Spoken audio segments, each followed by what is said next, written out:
في النار أو كما قال الله تبارك وتعالى بسم الله الرحمن الرحيم يا أيها الناس إنا خلقناكم من ذكر وأنثى وجعلناكم شعوبا وقبائل لتعارفوا إن أكرمكم عند الله أتقاكم رب اشرح لي صدري ويسر لي أمري واحلل عقدة من لساني يفقهوا قولي رب زدني علما اللهم رب زدني علما رب زدني علما وإيمانا واهدني صراطا مستقيما اللهم افتح علينا حكمتك وانشر علينا رحمتك يا ذا الجلال والإكرام. بزرگان ملت، نوجوان اسلام، معزز حاضرین، پردہ نشین اسلامی ماں بہنوں، کلکتوں کی تعریف و حمد ثنا، بڑائی و بزرگی و کبریائی و برتری و صلی اللہ رب العالمین کے لیے میں جو ساری کائنات کا پالنہار، جو ساری کائنات کا رب العالمین، جو ساری کائنات کا حکم الحاکمین، دنیا میں اپنے بندوں کو نعمتوں سے مالامال کرنے والا، قیامت کی حساب کتاب لینے والا، نیکوں کو جزا گنہگاروں کو سزا دینے والا، آخر درد و سلام نازل ہو تمام اکرام کے اوپر، خصوصاً آخر الزمان تاجدار مدینہ محمد ربی رحمۃ اللہ آمین، احمد مصطفیٰ محمد مصطفیٰ سرکار دو عالم جناب محمد رسول اللہ صلی اللہ علیہ وسلم پر اللہم صلی علی محمد وعلی آل محمد کما صلیت علی ابراہیم وعلی آل ابراہیم انک حمید مجید. اللہم بارک علی محمد وعلی آل محمد کما بارکت علی ابراہیم وعلی آل ابراہیم انک حمید مجید. معزز حاضرین، مختصر حمد و ثنا کے بعد جو قرآن مجید کی آیت کریمہ تلاوت کی گئی ہے، اس کا تعلق ہے سورہ حجرات پارہ نمبر 26 آیت نمبر 13 سے. انشاءاللہ مزید آیات اور حدیث رسول آپ لوگوں کے سامنے پیش کیے جائیں گے. اللہ رب العالمین سے دعا ہے کہ اللہ رب العالمین مجھ جیسے ناچیز کو تمام انسانوں کو سنانے سے زیادہ ایمان و یقین کے ساتھ میں اعمال کرنے کی توفیق و ہدایت نصیب فرمائے. آمین یا رب العالمین. معزز حاضرین، آج جس عنوان کو بلند گوشے کی جانے والی ہے وہ عنوان ہے حضور حجۃ الوداع اور ہمارا معاشرہ کتاب و سنت کی روشنی میں. معزز حاضرین، یہ جو ہے اللہ کے نبی صلی اللہ علیہ وسلم کا زندگی کا جو آخری حج تھا، اس میں آپ صلی اللہ علیہ وسلم نے دستور اور آئین قانون اس امت کے لیے جو بنایا، اس کے مختلف جو باتیں اس کے اندر پیش فرمایا تھا اور کہا ان باتوں کو جو سنے اللہ تبارک و تعالیٰ ان کو خوش رکھے، انہیں خوش و خرم رکھے، تر و تازہ رکھے، جو باتیں سنے اور دوسروں تک پہنچائے. ان الفاظ کو سننے اور لوگوں تک پہنچانے والوں کے لیے اللہ کے نبی صلی اللہ علیہ وسلم کی عظیم جو دعا ہم اور آپ بھی اس کے اندر جو ہے شامل ہونا چاہیے. جب جو ہے امت گمراہی کے دانے پہ جاتی ہے اور اعمال کے اندر بگاڑ آتے ہیں، ایمان کے اندر کمزوری آتی ہے، اللہ کے ڈر و خوف کے اندر کمی پائی جاتی ہے، تو ہر زمانے میں اللہ کے نیک بندوں نے اس آئین کو، اس قانون کو، اس دستور کو اللہ کے بندوں کے سامنے رکھا تاکہ سنیں اور اپنے ایمان کو تازہ کر لیں اور عمل کرنے کے لیے ان کے لیے آسانی ہو. دوستو بزرگوں، اللہ کے نبی صلی اللہ علیہ وسلم کے اوپر جب جو ہے مکہ کی سرزمین پر رہنا دشوار ہو گیا، وہاں پر زمین کم کر دی گئی، چاروں طرف سے آپ کے اوپر ظلم و غلبیت ڈھائے جانے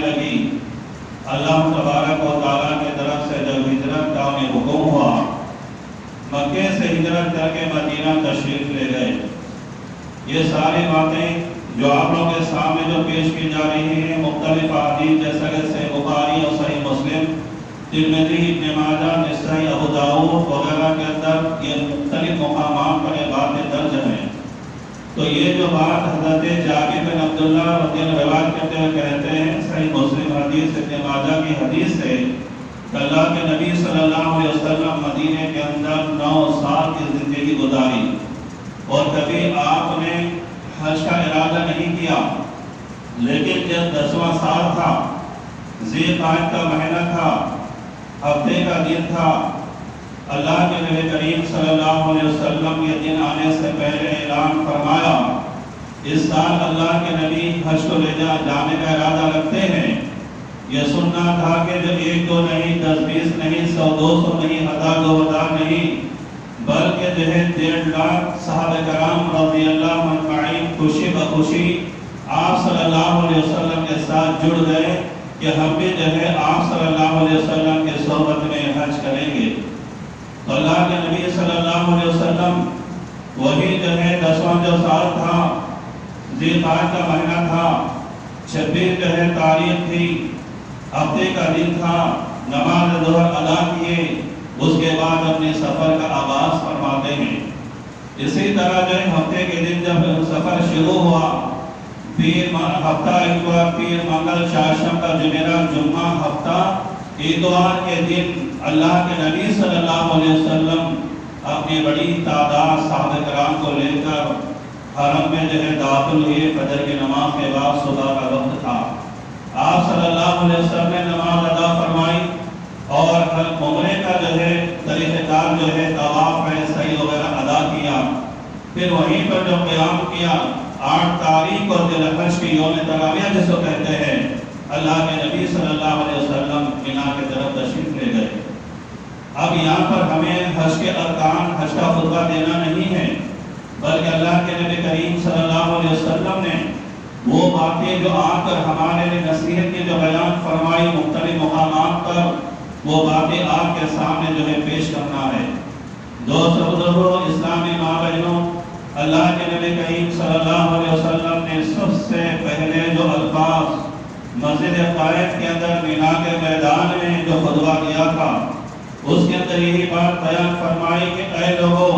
اے انسانوں، کیونکہ یہ خطبہ جو تھا صرف جو ہے صحابہ کرام تک محدود نہیں تھا، بلکہ قیامت کی صبح تک پیدا ہونے والے لوگوں کے لیے یہ قانون جو بن رہا تھا۔ کہا کہ پوچھا کہ اے لوگوں، آج کون سا دن ہے؟ تو سب کی زبانوں سے ایک ساتھ نکلا اللہ کی طرف سے کہ آج حج اکبر ہے۔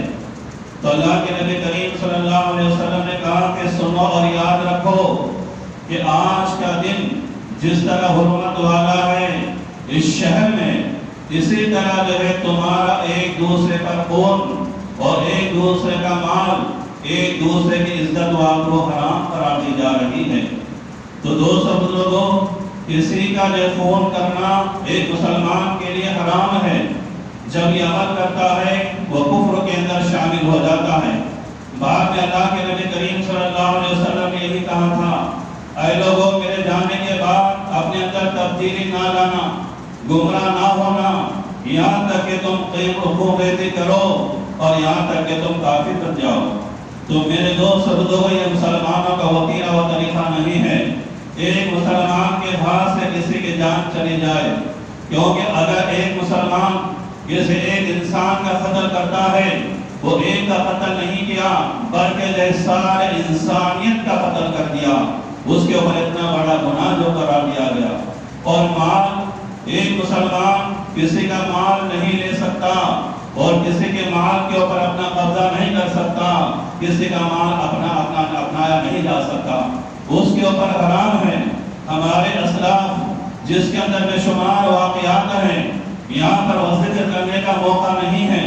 لیکن اللہ کا اتنا ڈر، اتنا خوف تھا ان پیغام کو سننے کے بعد، جب جو ہے تحریر کرنے کے لیے روشنائی اور جو قلم لے کے بیٹھتے لکھنے کے لیے، جب شیاہی زیادہ گر جاتی اس کو سکھانے کے لیے اگر دیوار سے کہیں مٹی بھی لینے کی ضرورت پڑتی تو بنا اجازت کے وہ مٹی میں نہیں چھوتے۔ بتائیں کہ کتنا ڈر ہمارے اسلاف کے اندر تھا ان باتوں کو سننے کے بعد۔ عزت و آبرو کا جو معاملہ آتا ہے، کسی کی عزت کے اوپر حملہ کرنا اور کسی کے مقام پر حملہ کرنا، یہ بہت بڑا گناہ قرار دیا گیا اس دن۔ یہ دستور جو بنایا جا رہا ہے، اللہ کے نبی کریم صلی اللہ علیہ وسلم نے اس کے بعد یہ بیان فرمائے، اے لوگوں، جو مجرم ہے وہی اس کا ذمہ دار ہے۔ اگر اپنے ایک کے ہاتھ سے کسی کا کوئی نقصان ہو جائے، ایسا نہیں کہ اس کا بدلہ اس کے گھر والوں سے، اس کے اولاد سے بھی لیا جائے۔ اور کہا کہ وَلَا تَزِرُ وَازِرَةٌ وِزْرَ أُخْرَىٰ، اور کہا کہ جو کرتا ہے گناہ اس کا وبال اسی کے اوپر ہوتا ہے۔ اگر یہاں تک کہ اگر باپ نے گناہ کیا، باپ سے غلطی ہوئی، اس کی سزا اولاد کو نہیں دی جائے گی۔ اولاد سے اگر غلطی ہو گئی، گناہ ہو گیا، تو باپ کو اس کی سزا نہیں دی جائے گی۔ اسلام کے علاوہ کوئی مذاہب کے اندر بھی اتنا اچھا پیغام، اتنا اچھا دستور نہیں ہے۔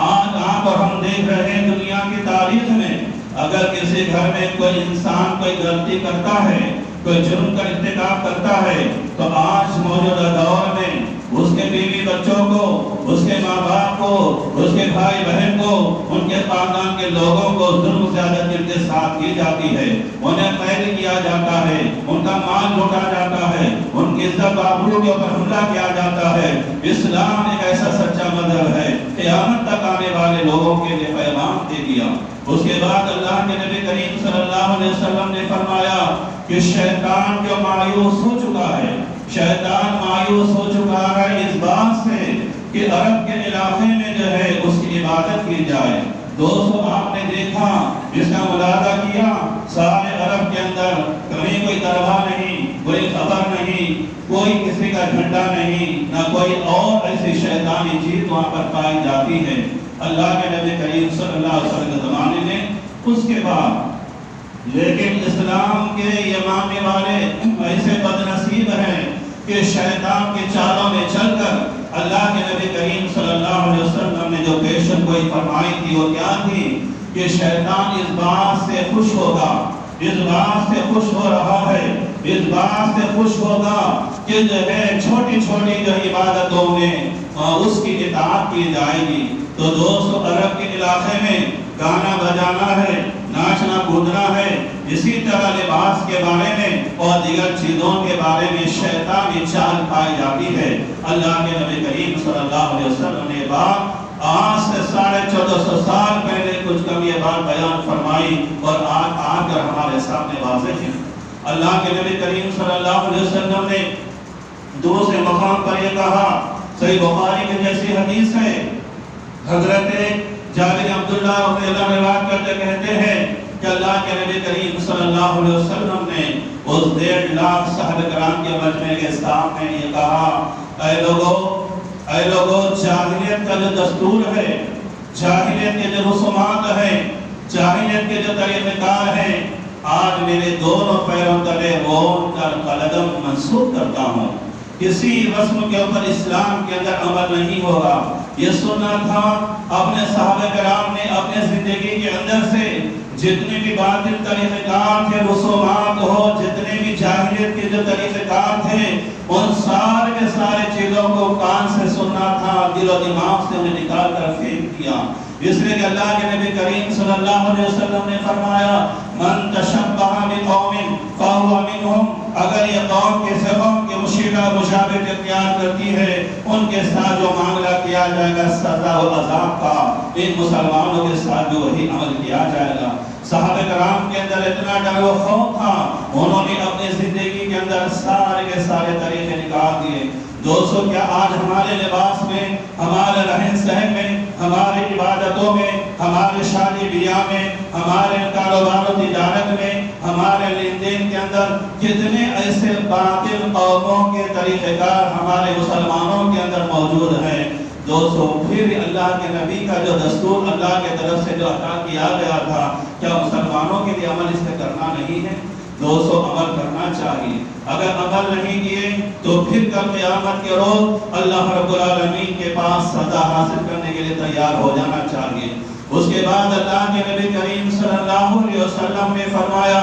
کہ جو ہے سب سے جو پہلا جو عمل ہے وہ میں جو منسوخ کر رہا ہوں وہ خون ہے، جیسا کہ ایک دوسرے کا خون کرنا، اللہ کے نبی رسول بنائے جانے سے پہلے، آپ جو رحمت للعالمین بننے سے پہلے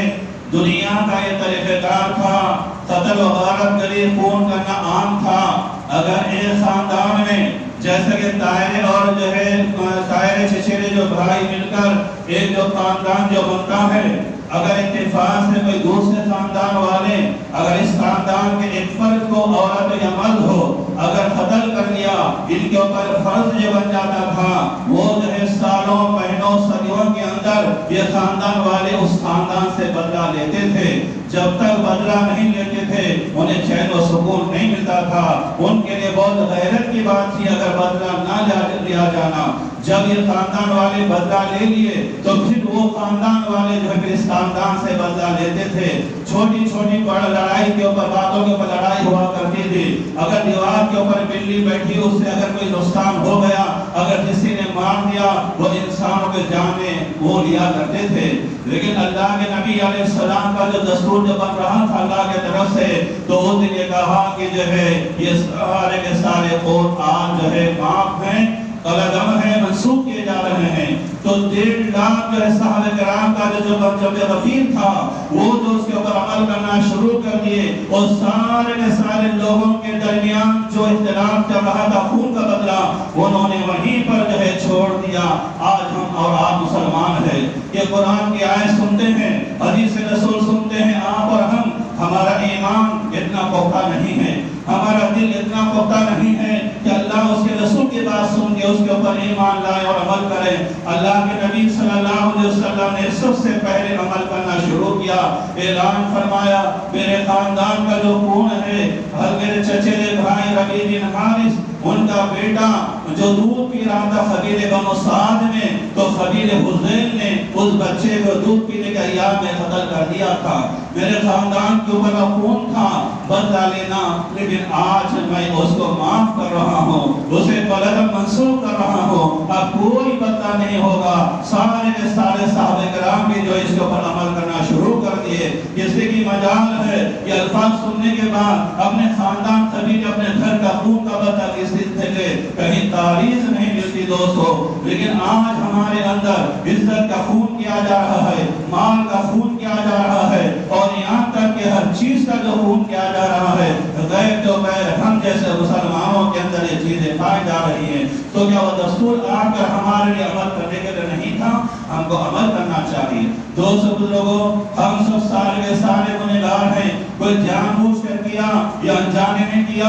ابھی موقع ہے، اللہ ہمیں موقع دے، ہمیں اتنی طاقت دے۔ ہم جو دعا کرتے ہیں اللہ موردینا، اے اللہ تو ہمارا جو بھی قرض ہے تو ادا فرما دے، ہماری نیت صاف ہو۔ لیکن دوست اللہ کے نبی علیہ السلام نے دوسری بات پر ہم بیان فرمائی کہ سود بھی جو ہے آج حرام منسوخ کیا جا رہا ہے، کیونکہ جو ہے اس زمانے میں ہر مسلمان جو ہے چاہے کسی بھی مذہب کا ہو وہ سود دینے میں ایک اپنے آپ کو بہت فخر محسوس کرتا تھا۔ حضرت عباس رضی اللہ تعالیٰ عنہ کے جو آپ صلی اللہ علیہ وسلم کے چچا ہیں، بے شمار لوگوں کے پاس جو سود آنا کا جو قرض دیے، کیونکہ اللہ اس کے رسول کی طرف سے کوئی قانون نہیں بنا تھا، وہ لوگ عمل کرتے تھے۔ لیکن اسی عرفات کے میدان میں حجۃ الوداع کے خطبے میں اس دستور کو پیش فرمایا اللہ کے حکم سے، اے لوگوں آج کے دن سود جو ہے حرام کیا قرار دیا جا رہا ہے۔ اللہ کے نبی علیہ السلام نے کہا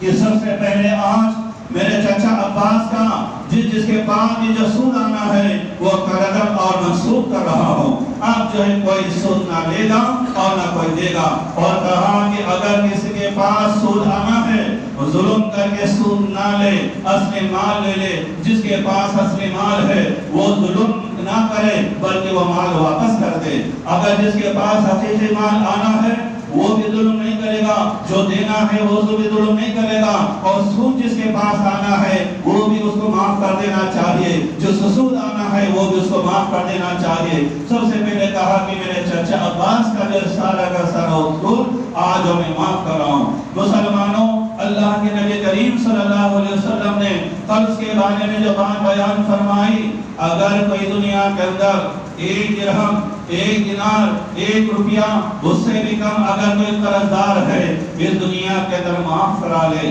یا وصیت کر دے اور یہاں تک کہ مرنے کے بعد ان کے ورثاء کو یہ حکم ہے اس کے مال میں سے سب سے پہلے قرض ادا کرے، اس کے بعد جو اس کا جو ہے اس کی وصیت ہے اس کے اوپر عمل ہوگا، اس کے بعد مال تقسیم ہوگا۔ دوست اگر کوئی قرض رکھے مرتا ہے، اگر جنازے کی نماز بھی پڑھائی جائے تو جنازے کی نماز میں نہیں ہوتی، اور جب تک کہ قرض ادا نہیں ہوگا جب تک اس کی بخشش نہیں ہوتی۔ اس لیے قرض نہ رکھو۔ قرض کے بارے میں اللہ کے نبی علیہ السلام نے فرمایا اگر ایک انسان کسی کو قرض دے دیا جب تک کہ قرض اس کا واپس نہیں ہوگا تب تک کہ نیکیوں کا دروازہ کھلا ہوگا۔ جس دن جو ہے اس کا قرض واپس آ جائے گا وہ نیکیوں کا راستہ اس دن بند ہو جائے گا۔ صحابہ کرام تلاش کرتے تھے کہ کون قرض میرے پاس سے لے گا کیونکہ مجھے نیکیوں کا راستہ اور دروازہ کھلا ہو کر رہ سکے۔ لیکن دوستو اگر قرض دینے کی نیت رکھیں گے اللہ کی مدد شامل حال رہے گی، اللہ تعالیٰ اس کا انتظام کر دے گا،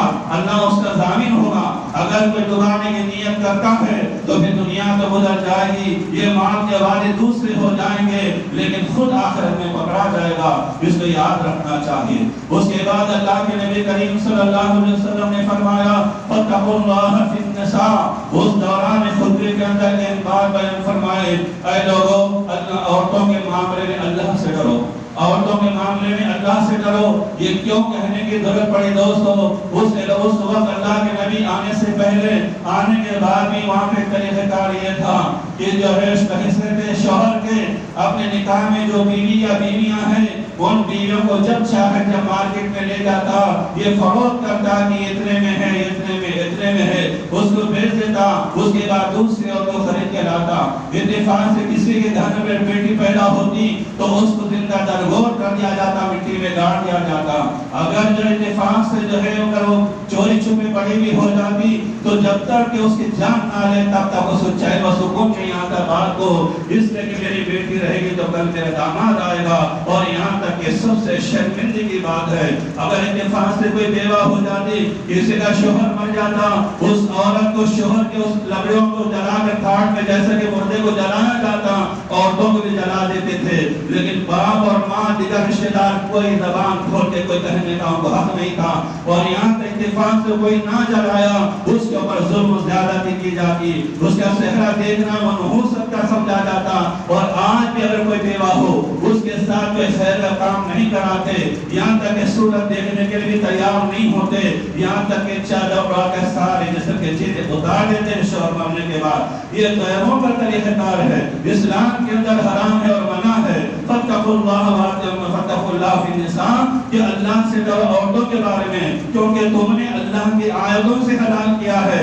وہ غلط خاندان کے تھے اور تم غلط خاندان کے تھے۔ قرآن کی آیتیں پڑھ کر رشتہ ملا، قرآن کی آیتوں سے ایک دوسرے کا جسم شرارتہ حلال ہو گئی، اور آنے والی نسل کے لیے اللہ تبارک و تعالیٰ نے ذریعہ بنایا۔ جب اللہ کا نام لے کر تم نے قبول کیا تو کیا ظلم زیادتی کرو گے عورتوں کے ساتھ؟ ایسا نہ کرنا، اللہ کے نبی کریم صلی اللہ علیہ وسلم نے تعلیم دی۔ پھر یہاں پر جو ہے مرد ہو یا عورتیں ہوں تکبر میں آ کر اس دستور کے خلاف جو نہ سمجھ جائے، اس میں چند باتیں وضاحت کے طور پر بیان فرمائیں۔ یعنی جو ہے مرد کے اوپر عورت کا حقوق، عورت کا مرد کے حقوق، یعنی مرد کے اوپر عورت کا کیا حقوق ہے کہ سب سے پہلے شوہر کے اطاعت کو فرما برداری کرے، اور کہا کہ اللہ اس کے رسول کے بعد روئے زمین کے اوپر آسمان کے نیچے اگر عورت کو فرما برداری کرنا ہے اللہ اس کے رسول کے بعد اگر کوئی مقام ہے تو وہ شوہر ہے۔ اگر اللہ کے علاوہ کسی اور کے سامنے سجدہ کرنے کا حکم دیتا تو اللہ کے رسول فرماتے ہیں کہ اللہ عورتوں کو حکم دیتا کہ اپنے شوہر کے سامنے سجدہ کرے، لیکن سجدہ کرنا جائز نہیں ہے، تعظیم سجدہ بھی کرنا جائز نہیں ہے، جھک کر سلام کرنا، جھک کر لوٹوں میں ادب سے پانی دینا یا ان کے احترام میں جھک جانا، یہ شرک کے اندر جو ہے گناہ کے اندر شامل ہے، اس سے اپنے آپ کو بچانا چاہیے۔ اللہ کے نبی کریم صلی اللہ علیہ وسلم نے فرمایا جب میں معراج میں گیا تھا جہنم کے اندر سب سے زیادہ عورتیں نظر آئی، میں نے جو پوچھا جبرائیل سے تو پتہ چلا کہ کفر کرنے کی وجہ سے جہنم میں زیادہ تعداد میں عورتیں نظر آ رہی ہیں۔ دوستو آپ آپ اور ہم نے سمجھا یہ کفر کا لفظ اللہ کے ساتھ ہے، لیکن حضرت جبریل نے کیا تعارف کرایا، کہا اے اللہ کے نبی یہ وہ عورتیں ہیں جو اپنے شوہروں کی ناشکری کرتے تھے۔ شوہر اپنے جو ہے بیوی کا حق ادا کرتے کرتے تھک جاتا ہے، اگر کبھی اتفاق سے کسی مجبوری کی وجہ سے اگر اس کا حق ادا نہ کرے، کوئی چیز لا کر نہ دے، تو کہتے کہ تم نے ہمیں کبھی خوش نہیں کیا، کبھی حق بھی ادا نہیں کیا، سارے معاملے پہ پانی پھیر دیا جاتا ہے۔ اللہ کے نبی نے فرمایا عورت اپنے گھر میں بلا شوہر کے کسی کو آنے نہ دے، لیکن آج معاشرے کا حال یہ ہے کہ ہمارے گھروں کے اندر عورتیں بنا شوہر کی اجازت کے گھر سے باہر نکل جاتی ہیں، اپنے مرضی میں جہاں چاہے وہاں جاتی ہیں، مارکیٹ شاپنگ کے لیے ترکاری کے لیے جاتی ہیں اور دوستوں کے غیر رشتہ داروں کے گاڑیوں پر پھرتی ہیں، یہاں تک کہ بے حیائی بے شرمی کے چیزیں استعمال کرتی ہیں۔ شوہر کے لیے بناؤ سنگار کا کیا جانا یہ شادیوں دعوتوں کے اندر غیروں کے لیے کیا جاتا ہے، اور شوہر کے لیے تو داڑھی کا جھاڑ وہ پہاڑ اور جیسا داڑھی کا جھاڑ بنا کر زندگی گزارتی ہے۔ دوستو ایسے عورتوں کے اوپر اللہ کی لعنت ہے، اللہ کے فرشتوں کی لعنت ہے، لعنت کرنے والوں کی لعنت ہے۔ مردوں کو حقوق بتائے کہ اے مردوں اللہ سے ڈرو، عورتوں کے بارے میں تم نے اللہ کی آیتوں سے لیا ہے، ان کا کھانا، ان کا کپڑا، ان کا رہنا دستور کے مطابق اللہ نے تمہیں ذمہ داری دی ہے، اس کے اندر جو ان کا حق ادا کرو، ورنہ قیامت کے دن کے تمہیں وہاں پر جو سزا بھگتنا پڑے گا۔ اس کے بعد اللہ کے نبی کریم صلی اللہ علیہ وسلم نے جو اہم دستور کے الفاظ بتائے، ترکتو فیکم امرین لن تضلوا ما تمسکوا بما کتاب اللہ و سنتی، اے لوگوں میں جا رہا ہوں تمہارے درمیان دونوں چیزیں چھوڑ کر۔ اس لیے پہلے کہا تھا کہ اے لوگوں حج کے ارکان سیکھ لو، حج کے ارکان جو ہے معلوم کر لو، میں نہیں جانتا کہ اس کے بعد تم اس مقام پہ دوبارہ میں مل سکوں گا، کیونکہ آپ صلی اللہ علیہ وسلم کا یہ آخری حج تھا، اس کے بعد کبھی موقع نہیں آیا، وہ مہینہ آیا نہ حج کا جو ہے حج کے وہ دن آئے۔ تو دوست کہتے ہیں کہ اے لوگوں میں تمہارے درمیان دو چیزیں چھوڑ کر جا رہا ہوں، کسی کے گھر کے نہیں ہیں، کسی کے امام کے نہیں ہیں، کسی کے گھر کا دستور نہیں ہے، بلکہ اللہ کے نبی کو اللہ نے کہلوایا وَمَا يَنْتِقُ عَنِ الْهَوَىٰ إِنْ هُوَ إِلَّا وَحْيٌ يُوحَىٰ، میرے نبی اپنی طرف سے کچھ نہیں کہتے بلکہ جو وہی آتی ہے بس وہی بات کہتے ہیں۔ تو اللہ کے نبی نے دہرایا ترکتو فیکم امرین لن تضلوا ما تمسکوا بما کتاب اللہ و سنتی، اے لوگوں دو چیزیں چھوڑ کے جا رہا ہوں، نہ بڑے قرآن یا کسی مذہب کی کتاب ہے، نہیں اللہ کی کتاب ہے، کسی مسلک کی کتاب ہے، نہیں اللہ کی کتاب ہے۔ دوسرا میری سنت، میری زندگی، میرا طریقہ جس کو حدیث کہتے ہیں، لَقَدْ كَانَ لَكُمْ فِي رَسُولِ اللَّهِ أُسْوَةٌ حَسَنَةٌ لِمَنْ كَانَ يَرْجُو اللَّهَ وَالْيَوْمَ الْآخِرَ، سورہ احزاب 92 کی آیت نمبر 20 میں اللہ فرماتا ہے میرے رسول کی زندگی تمہارے لیے نمونہ ہے۔ دوستو یہی دو چیزیں اللہ کے نبی علیہ السلام دے کر جو ہے جانے کے لیے ہمیں پیروں کو اس وقت کہا، تو صحابہ کرام جو ہے اس چیز کو لے لیے اپنی زندگی میں، اللہ اس کے رسول کے علاوہ کوئی تیسری چیز شامل نہیں کی۔ اختلاف ہوا، بہت کچھ اختلاف ہوا، لیکن اختلاف جب ہوتا تھا کتاب و سنت کو سامنے رکھ کر جو ہے حل کر لیا جاتا تھا، کیونکہ اللہ کا حکم ہے وَلَا تَنَازَعُوا، یعنی کہ جب کبھی تنازع ہو تو پھر جو ہے تم کتاب و سنت کو سامنے رکھ کے جو ہے اس کو جو ہے مسئلہ حل کر لو۔ یا ایھا الذین آمنوا اتقوا اللہ، اے ایمان والو اللہ سے ڈرو اس معاملے کے اندر۔ تو اس کے بعد اللہ کے نبی کریم صلی اللہ علیہ وسلم نے پھر اہم بات فرمائی، آپ کے اور ہمارے لیے اس بہت بڑا سبق ہے۔ دوستو اللہ کے نبی رحمت للعالمین ہے، معصوم عن الخطا ہے، گناہ ہونے سے پہلے اللہ جو آگاہ کر دیتا، آپ گناہ سے بچ جاتے، آپ سے کوئی گناہ نہیں ہے، آپ کے اگلے پیچھے سارے گناہ معاف ہے، معصوم عن الخطا ہے۔ لیکن وہاں پر بڑی عجیب و غریب انداز میں کہتے ہیں اے میرے جانے صاحبہ تم سے میرے تعلق سے سوال ہوگا، ہاں تم سے میرے بارے میں سوال ہوگا، بتاؤ کہ تم کیا جواب دو گے۔ اللہ کے نبی عاجزی سے سوال کرتے ہیں، اس معاملے میں ذمہ داری کیا تھی؟ اللہ کے دین کی تبلیغ کرنا، رسالت کا ادا کرنا، اللہ کے پیغام کو پہنچانا اور تمہیں ہر خرخاہی کے بارے میں آگاہ کرنا۔ کیا کیا یا نہیں کیا؟ سوال کرتے ہیں کل قیامت کے روز اللہ تم سے میرے بارے میں سوال کرے گا۔ دوست نبی کے بارے میں سوال ہو سکتا ہے تو کہ آپ کے بارے میں، ہمارے آپ کے بارے میں سوال نہیں ہوگا۔ آج ہمارے اندر اتحاد نہیں ہے، آج ہمارے اندر اتفاق نہیں ہے، آج ہمارے اندر سلام کا سلام کرنا، سلام کا جواب دینا چلن نہیں ہے، ہم ایک دوسرے کی عزت احترام کرنا ہمارے اندر جو عادت تھی اس کا مردہ نکل گیا ہے، اور یہاں تک کہ بہت ساری چیزیں ہمارے اندر شامل ہو گئے۔ یاد رکھیں ہم جتنے بھی ہیں یا نہیں ہیں، مرد عورت ہو، سب سے سوال ہوگا، وہاں پہ جو ہے جواب دینا ہوگا۔ تو پورے کے پورے صحابہ کرام نے کیا کہا؟ دوستو بزرگو اسلامی ماں بہنوں، آپ نے تبلیغ کر دی، آپ نے ہر رسالہ کا ادا کر دیا، ہر خائی کی بات ہمارے حد تک مکمل طریقے سے پہنچا دیا، تو 3 مرتبہ گواہی دی، تو اللہ کے نبی کریم صلی اللہ علیہ وسلم نے جواب میں اپنے کلے کی انگلی آسمان کی طرف اٹھایا، اور زبان کے الفاظ جاری ہیں، اللہم اشہد، یہ کہتے انگلی اوپر اٹھائیں اور صحابہ کے کرام کی طرف اشارہ کیا، اور زبان سے الفاظ ادا ہوتے ہیں، اللہم اشہد، اللہم اشہد، اللہ تو گواہ ہے نا، یہ گواہی دے رہے ہیں۔ دوست جب 3 مرتبہ انگلی جھک گئی، اللہ تبارک و تعالیٰ کی رحمت جوش میں آئی، اللہ تبارک و تعالیٰ کہتا ہے الیوم اکملت لکم دینکم واتممت علیکم نعمتی ورضیت لکم الاسلام دینا، آج میں نے دین کو کامل کر دیا، میں نے اپنی نعمت کو مکمل کر دیا،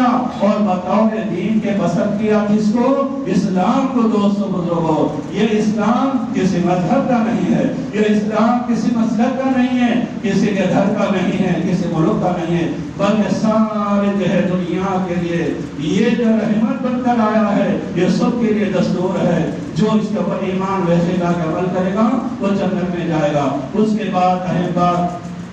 اللہ کے نبی کریم صلی اللہ علیہ وسلم نے بیان فرمائی، اے لوگوں، کوئی عرب پر جو کوئی فضیلت نہیں ہے، کوئی اجمی پر، اجمی کے اوپر کوئی فضیلت نہیں ہے۔ اللہ کے نبی صلی اللہ علیہ وسلم نے کیا کہا؟ بزرگی، وہ برتری، وہ عزت، وہ چاہت اگر ہے تو صرف اور صرف اللہ کا ڈر و خوف رکھنے والوں کے لیے ہے۔ کہا کہ کیوں؟ کہ تم ایک ماں باپ سے پیدا ہوئی ہو، وہ آدم و حوا، وہ مٹی سے پیدا کیے، اور تم کوئی مٹی کے ہو۔ فخر کوئی چیز نہیں ہے، غرور کوئی چیز نہیں ہے، یہ جو ہے سارا معاملہ یہ پورے کے پورے آپس میں بھائی بھائی ہیں۔ عرب پر عجم، عجم پر عرب، کوئی فرق نہیں ہے، کالے پر گورے، گورے پر کالے، کسی کو کوئی فرق نہیں ہے۔ دوستو یہاں پر اہم بات اللہ کے نبی کریم صلی اللہ علیہ وسلم نے کیا کہی؟ مذہب اسلام کے اندر مساوات بتایا جاتا ہے، انصاف ہے، قانون ہے،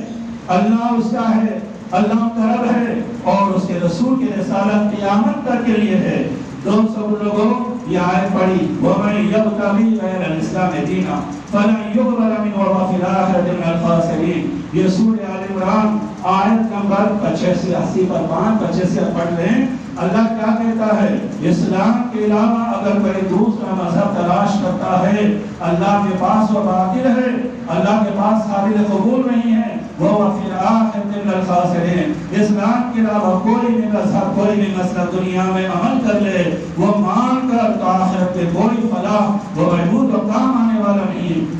دوستو بزرگوں، لیکن دوستو بزرگوں، ہم آپ غور کرتے ہیں، یہ مذہب اسلام کے اندر اسلام یہ تعلیم دی گئی ہے مساوات کے بارے میں۔ اگر جو تمہارا نوکر ہے، تمہارا غلام ہے، اس کے اوپر بھی گری ہوئی نظر سے نہیں دیکھنا،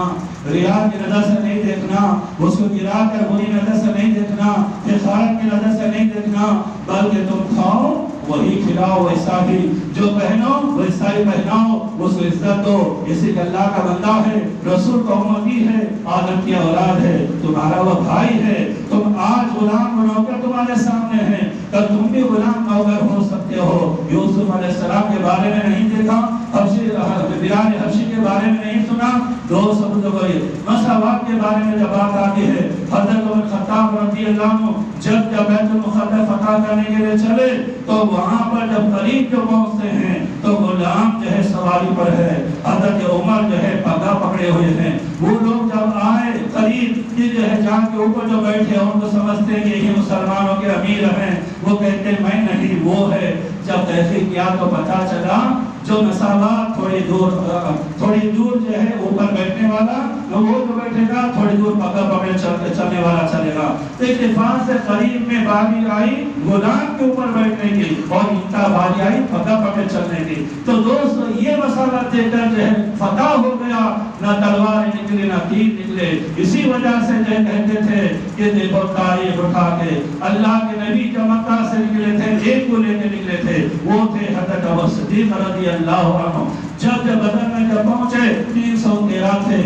جب احد کے اندر پہنچے 700 کے اوپر حکومت تھی، جب خندق کے پاس جب پہنچے تو 700 پر حکومت تھی. اس کے بعد جب پہنچتے ہیں تبوک میں تو 3000 کا لشکر ہے. اسی طرح فتح مکہ جب صلح حدیبیہ کے پاس جب پہنچتے ہیں تو 1400 لوگ ہاتھ پر بیعت کرتے ہیں. اور اس وقت اللہ نے کہنے پہ مجبور ہو گیا یہ نبی کے ہاتھ پہ بیعت کی جا رہی ہے، یہ نبی کا ہاتھ نہیں اللہ کا ہاتھ ہے، اللہ کے ہاتھ کے اوپر بیعت کر رہے ہیں. دوستو اسی طرح جب فتح مکہ